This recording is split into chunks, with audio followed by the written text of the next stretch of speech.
amigos, ¿cómo están? Bienvenidos una vez más a un video de Mao. Y esta vez, como dije la semana pasada, no va a haber capítulo nuevo de Mao. ¿Por qué sucede esto? Porque la revista Shonen Sunday no se publicó este miércoles. ¿Por qué no se publicó este miércoles? Porque justamente esta semana en Japón fue la semana de algo que se conoce como el Obon. Y el Obon es una especie de práctica tanto budista como del confucianismo, donde la gente honra a las personas que ya no están. Básicamente la gente honra a las personas fallecidas de su familia. Y esto hace obviamente que las familias se reúnan y obviamente la gente que vive en Tokio, pero su origen es en otro lado de Japón, pues viaja. Y obviamente estos movimientos de gente pueden afectar básicamente las ventas de cualquier cosa que esté, digamos, publicándose o apareciendo periódicamente en Japón. Entonces, lo más lógico es que se suspendan las ventas. Y es algo que sucede bastante seguido también en Japón. Recuerdo hace unos 10 años cuando yo seguía Bleach, que también llegaba a tener estas pausas porque la Shonen Jump no se publicaba justamente por estas fechas de una u otra forma sagradas para la gente de Japón, o también en fechas mucho más occidentales, como ya saben, la Navidad y el Año Nuevo occidental. Entonces, esta semana no tuvimos Mao porque la Shonen Sunday no se publicó justamente porque en este momento en Japón se está llevando a cabo el Obon. Pero, como les dije también la semana pasada, les estuve preparando este video que para mí es como una prueba a ver si les gusta o no, pero es algo que quise hacer casi desde el segundo o tercer capítulo de Mao, cuando descubrimos que la época a la que se transporta Nanoka es la era Taisho. La verdad, yo no sabía mucho de la era Taisho, pero desde ese primer capítulo empecé a investigar bastante porque una de mis pasiones en la vida es la historia. De hecho, los canales de YouTube que más me gustan son canales de historia, no son canales tanto de entretenimiento. Y me parecía algo interesante hacerles a ustedes un video hablándoles de historia. Entonces, algo que me gustaría que ustedes hicieran es que si ustedes conocen algún dato extra o creen que me faltó mencionar algo, lo dejen en los comentarios, y también quiero saber su opinión en general de este video acá abajo en los comentarios. De verdad, muchísimas gracias por verlo y como siempre, vamos allá. Y cómo no, empezar este video hablando un poco más sobre la era Taisho, que es una era bastante corta en Japón, pero bastante significativa. La era fue de 1912 a 1926 y esta era fue la sucesora de la época de restauración conocida como la época Meiji. Si alguno de ustedes ha visto el gran anime de Rurouni Kenshin o Samurai X en Latinoamérica, conocerán y sabrán que esta historia está basada en la era Meiji, época bastante conflictiva, y también fue la predecesora de una de las épocas bastante oscuras en la historia general de Asia, que es conocido como el periodo Showa en Japón. ¿Por qué es tan oscuro el periodo Showa en Japón? Porque fue justamente el periodo en el que Japón empezó su expansionismo previo a la Segunda Guerra Mundial. De hecho, una de las razones por las que Japón entró a la Segunda Guerra Mundial y se alió con Alemania es porque Japón quería expandir su imperio a toda Asia. Entonces invadió bastantes países asiáticos. De los que yo tengo conocimiento fueron Indonesia, Malasia, Tailandia, China, y obviamente ya tenían en su poder a Corea, pero usaron a Corea como un centro militar para poder entrar a China por la parte norte, ya que usualmente entraban por la parte media, conocida actualmente ciudad de Shanghai. Entonces, es muy interesante porque justamente la época Taisho fue una época de relativa paz entre periodos bastante significativos dentro de la historia japonesa. Pero no solo fue esta relativa paz lo importante de la época, sino que también es la que sienta las bases para lo que ahora es la democracia en Japón. Y sí, obviamente Japón actualmente continúa teniendo a su emperador, pero también tiene a un primer ministro y que todos conocemos bastante bien por sus políticas, bastante polémicas también. Pero los inicios de la democracia en Japón se dieron justamente en la época Taisho, y esto fue porque el emperador era una persona que se enfermaba con bastante facilidad y obviamente esto dificultaba su gobierno. Lo que hizo entonces fue fundar como una especie de parlamento, y este parlamento era el que tomaba las decisiones. Obviamente esto es un antecedente bastante fuerte para otras circunstancias democráticas dentro del Japón actual.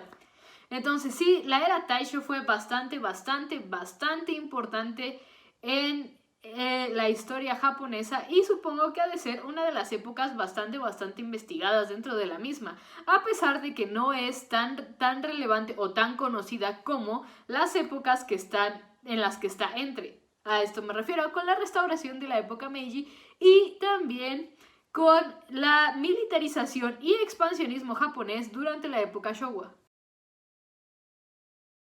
Y ustedes se preguntarán qué tiene que ver la época Meiji y la apertura de Japón a Occidente con hablar de Mao y la historia y los datos históricos que se pueden encontrar en Mao. Es muy importante porque esto va a hacer referencia al último punto de este conteo. Y es que durante los años de 1853 y 1867, durante la época Meiji, hubo por fin la apertura de Japón al mundo occidental. Anteriormente, Japón estaba cerrado a abrir sus puertas a productos extranjeros, sobre todo si estos productos venían de Occidente.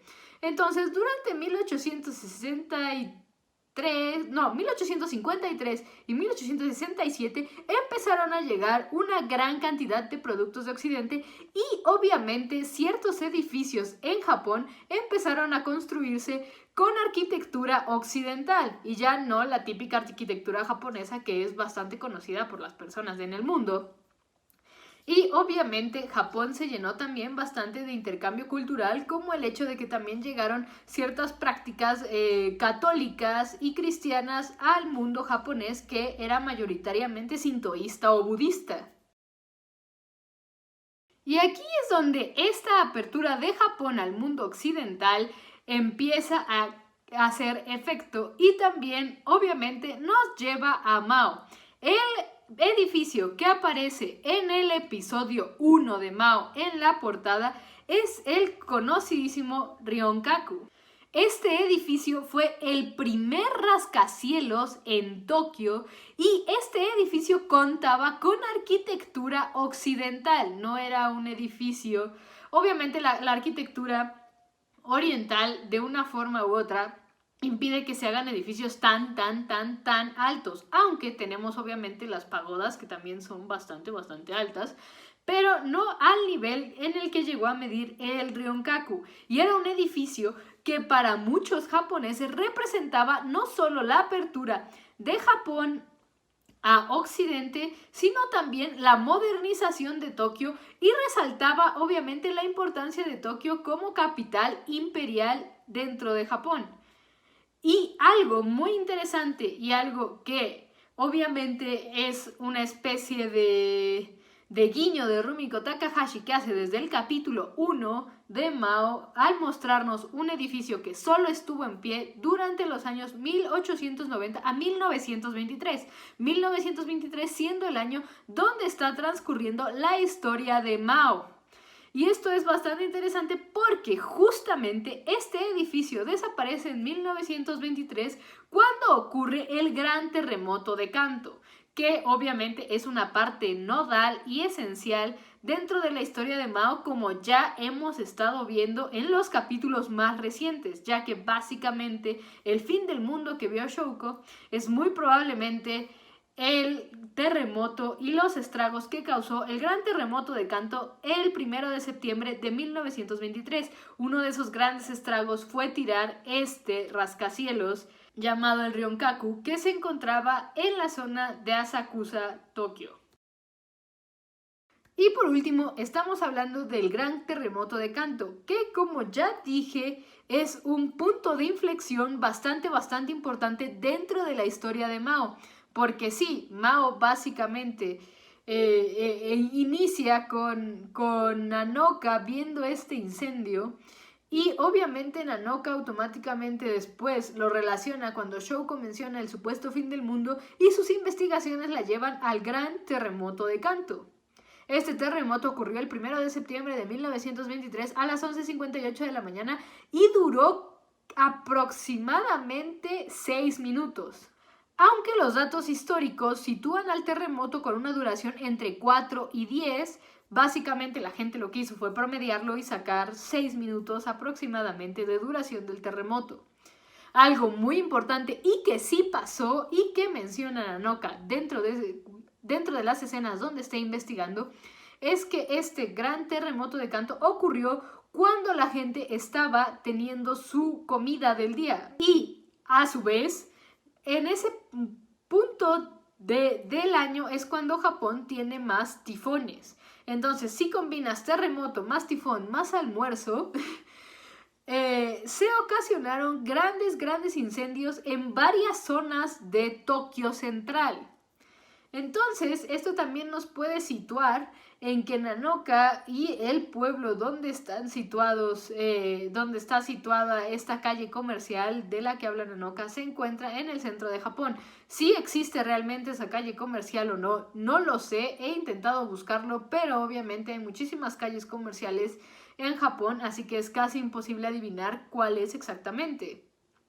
Sobre todo porque sí parece ser tener el nombre cambiado, obviamente por razones legales, como siempre se cambian los nombres en las obras que se escriben.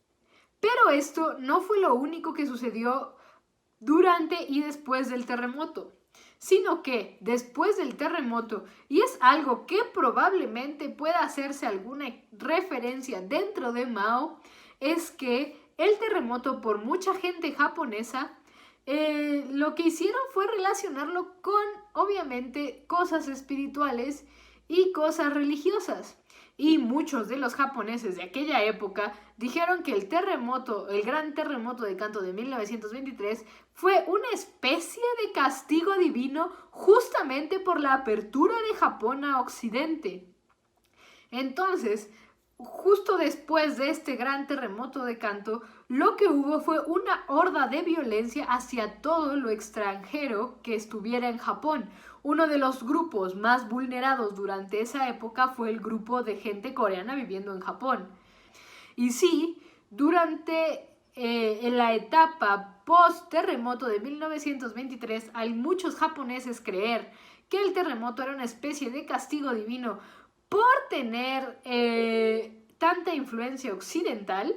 Empezaron no solo a atacar a todos los extranjeros que vivieran en Japón, sino también a destruir los edificios que tenían pintas occidentales o que eran mucho más cercanos a la arquitectura occidental. Y esto lo hicieron porque el plan de los japoneses, el japonés de a pie en 1923, era básicamente reconstruir Tokio desde cero, pero con los valores y la cultura de Japón y dejar de lado a todo lo occidental que había en ese momento. Y esto es algo muy interesante porque justamente algo que le llama la atención a Mao en el último capítulo de Mao es justamente la aparición de un edificio occidental, que en este caso es una iglesia católica, que incluso cuenta con monjas católicas. Entonces, obviamente, supongo, esto es una especie de guiño que también hace Rumiko Takahashi a estas creencias japonesas religiosas de que el llevar a lo occidental a Japón fue lo que últimamente causó que hubiera este terremoto. Y también, si tomamos en cuenta que uno de los edificios que tuvo más daños durante el terremoto fue el edificio de Ryonkaku, eso solamente avivó esta creencia mágico-religiosa que tenían los japoneses en ese tiempo. Entonces sí, me parece interesante ya que sabiendo todo esto, puedes ver los pequeños guiños que hace Rumiko Takahashi a la historia dentro de Mao, y supongo que esto solo va a ir a la alza mientras más avanzan los capítulos, sobre todo porque no sabemos si realmente hubo otras cosas que llamaron la atención de la gente y que también la pudieron haber relacionado con carácter religioso, místico y demás. Entonces sí, me llama mucho la atención y espero les haya gustado este video. La verdad, a mí me gustó mucho estar investigando sobre estos datos históricos y la verdad disfruté mucho grabando este video, pero lo que más me importa es saber tu opinión, tus pensamientos y como siempre, déjalos aquí abajo en los comentarios y nos vemos en el siguiente video. Y la próxima semana capítulo 14 de Mao, así que vamos allá porque yo quiero saber qué pasó con esas monjas.